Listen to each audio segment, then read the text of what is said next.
tarde, galera do nosso Pod Carlos. Hoje a gente está aqui com o nosso senhor Hugo. Meu nome é Samuel. E meu nome é Jordana. E a gente vai começar as nossas perguntas. Daqui a pouco a gente vai fazer o nosso bate-papo aqui. E fica ligado com a gente. Tudo bem? Como é que tá aí o senhor? Como é que tá? Tudo bem, feliz de estar aqui no nosso Emílio Carlos, participando do nosso Pod Carlos, essa iniciativa incrível para que as vozes dos nossos estudantes possam reverberar aí no município e várias escolas também aí aprenderem com essa iniciativa fantástica que vocês têm feito aqui. Eu quero aprender mais com vocês também. Ai, que bom. Então, vamos começar a gente vai começar a fazer umas perguntas básicas e depois a gente vai pro nosso ping-pong, né? Tem umas perguntas rápidas. Perfeito. Antes de você se tornar subsecretário, que outras funções o senhor desempenhou anteriormente na área da educação?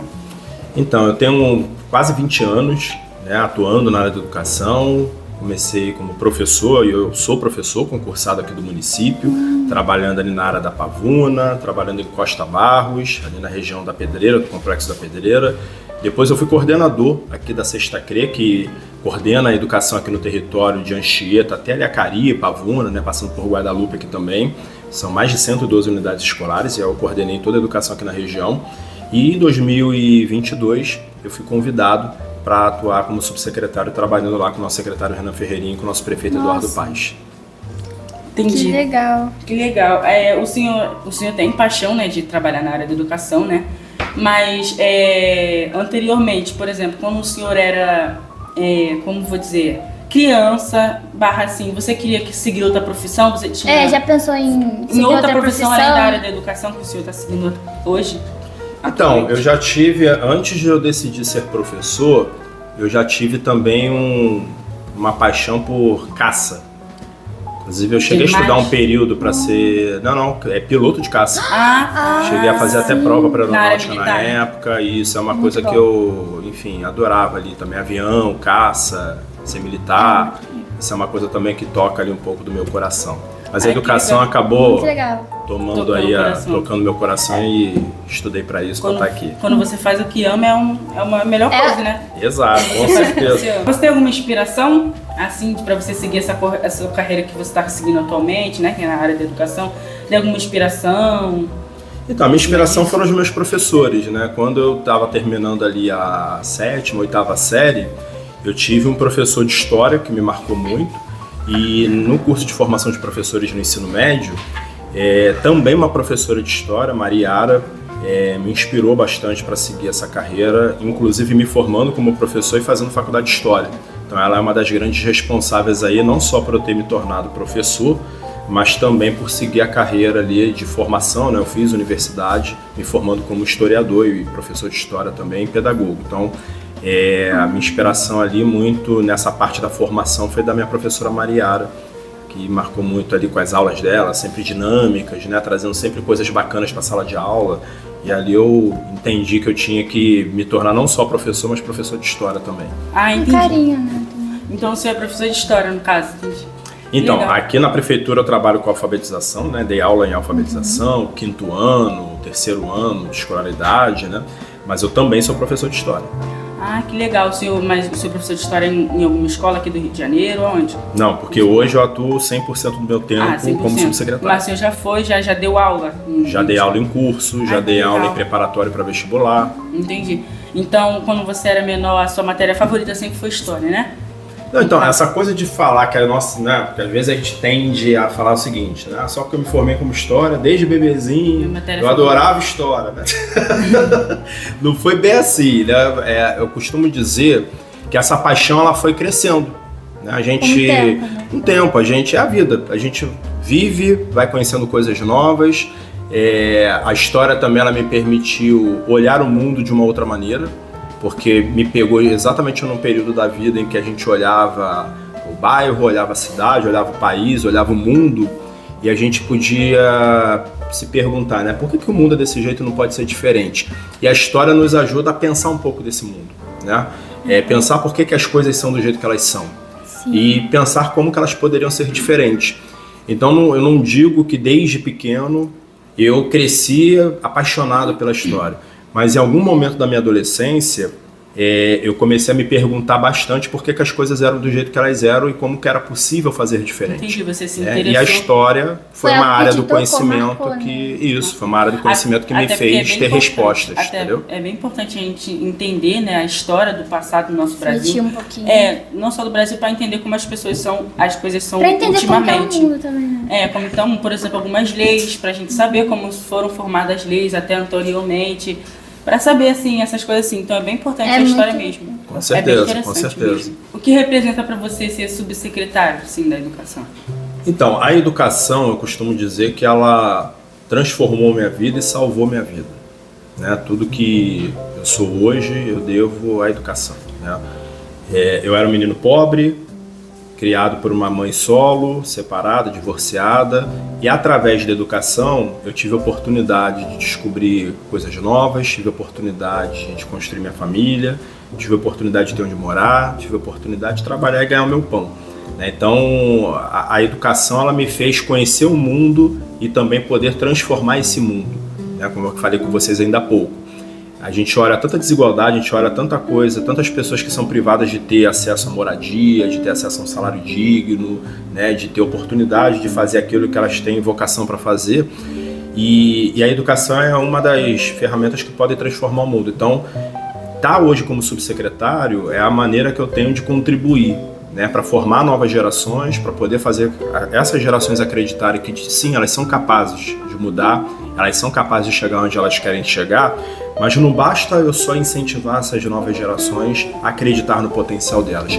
A gente tem que criar uma coisa chamada políticas públicas, né, que nada mais é do que tudo aquilo que o Estado, né, prefeitura, governo do Estado, governo federal, pode fazer no bairro, pode fazer na cidade, pode fazer no país, para que as pessoas tenham oportunidade. Porque falar que você pode chegar onde você quiser é fácil, né? Apesar de ter muita gente que não fala isso, desanima as pessoas, bota a pessoa lá embaixo. Não, eu falo para você o seguinte, olha, você pode ser o que você quiser. Isso é uma frase verdadeira. Nunca desista. Mas se eu falar para você... como. É isso, se eu falar para você não desista, seja o que você quiser ser, isso é muito bom, isso é um incentivo, isso é elevar a autoestima, é mostrar que você pode chegar lá. Mas não basta só você querer, você tem que ter condições de, né? Para dar um passo, a gente tem que ter condições de dar esse passo.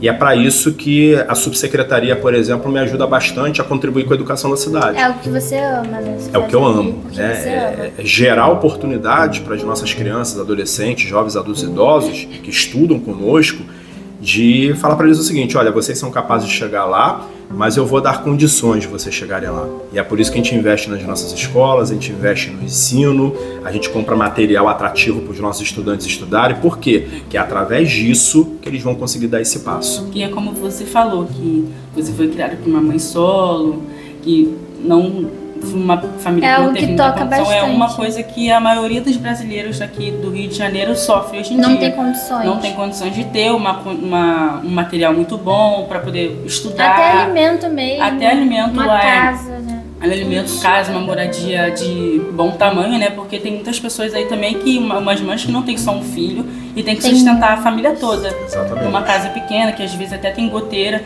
E a maioria é mãe solo. É isso, bem difícil e complicado, né? Isso que você falou, que o senhor a sua mãe te criou como mãe solo e você teve muita a condição como as crianças hoje em dia têm, e o senhor conseguiu chegar onde você está agora, serve de lição para muitas outras crianças que se elas não desistirem, elas também conseguem chegar no sonho que elas querem. É só não desistir, botar a cara assim e falar que eu consigo. Que não é só fácil você falar que você vai conseguir e você também não botar a cara na frente e fazer. É isso aí. É isso. Isso. Agora a gente vai fazer umas perguntas de ping-pong, umas perguntas rápidas, bem basiquinhas. Pode cortar a bolinha rápido? Bom, a gente vai fazer perguntas e você vai responder e a gente vai perguntar. É basicamente isso. Pergunta rápida assim, tipo, por exemplo, uma música. A pessoa vai falar uma música, entendeu? Aí a gente vai perguntar por quê, entendeu? Vai ficar uma conquista. Ser professor. Uma viagem. Ceará. Um animal e por quê? Cachorro, Fred, meu amor. Oh,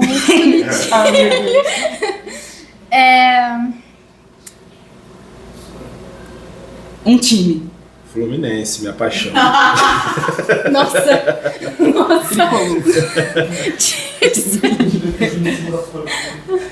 Um sonho. Sonho? Ver o estado do Rio de Janeiro Por com a quê? melhor educação do Brasil. Por quê? Porque se a gente tiver a melhor educação do Brasil, significa que as nossas crianças e adolescentes estão aprendendo muito, vão ter excelentes oportunidades. Um amor que você tem hoje em dia. Minha esposa e minha filha, minha família. Ai, que lindo. Ai, eu me emocionar. Conselho. Um conselho. Conselho? Aproveite o caminho. Às vezes a gente está muito preocupado com o destino, Verdade. mas o caminho é que ensina. Um filme que te tocou na sua vida e o porquê. E por quê? Um filme que eu gosto muito, vou botar um Mamão com Açúcar, como se fosse a primeira vez. Ai, esse filme é muito lindo. Esse filme é muito lindo. É. E o porquê desse filme? É porque ele conta uma história, né, da mulher que fica ela tem um problema de saúde, ela tem amnésias praticamente diárias e ela tem que praticamente viver uma vida nova todos os dias. É, ele Então faz isso- tudo todos os dias pra poder conseguir Toca se lembrar que é o dele. amor, É né? isso, e conquistá-la, né? Então, É muito lindo esse filme. a ideia desse filme, acho que tem muito a ver com o que eu falei de viver o caminho e não estar preocupado apenas com o destino, é que às vezes a gente está muito preocupado com o que a gente quer alcançar, mas a gente esquece que a vida é o aqui e agora. Então, o percurso que a gente trilha para chegar onde a gente quer alcançar vale tanto quanto o objetivo, né? Então, esse filme ele nos mostra um pouco isso. O cara ele tem um dia para conhecer, conquistar e fazer ela lembrar talvez no dia seguinte. Ele fala de esperança, porque todos os dias quando ele vai dormir, ele talvez tenha uma esperança de que no dia seguinte ela lembre dele, né? E mesmo ela não lembrando, ele nutre essa esperança. Ele nunca desiste dela. Ele no nunca caso. desiste. Entendi. Um pensamento.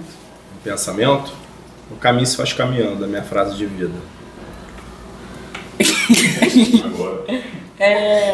Pô, vocês vão fazer ping-pong até... Eu ia fazer uma pergunta, mas ele respondeu a pergunta que eu ia fazer. É que eu ia falar uma frase, você falou a frase. Você já falou, eu sou junto com a frase. É. A reflexão, né? A reflexão. Eu entendi, acho que já tá encerrado o nosso ping-pong, acho que já foi bom. E foi isso, né, gente? Muito obrigada. Muito tá, pela obrigada sua por ter presença. vindo aqui, pela sua presença. Desculpa qualquer coisa, né? Porque a gente tá. Eu que foi agradeço. De última hora, assim, mas muito obrigado pela sua presença. Eu te amo, não como o senhor tá dando uma lição de vida pra Isso. gente, contando bastante da sua história, da sua carreira até aqui. E É vem isso. que vai ver. Ó, parabéns aí para a nossa comunidade aqui da Emílio Carlos. Fantástico esse podcast. E assistam aí que tem muita coisa bacana, hein? Talvez tenha uma versão mais prolongada, porque essa Isso. foi mais talvez tenha uma versão mais prolongada. Fique ligado, hein?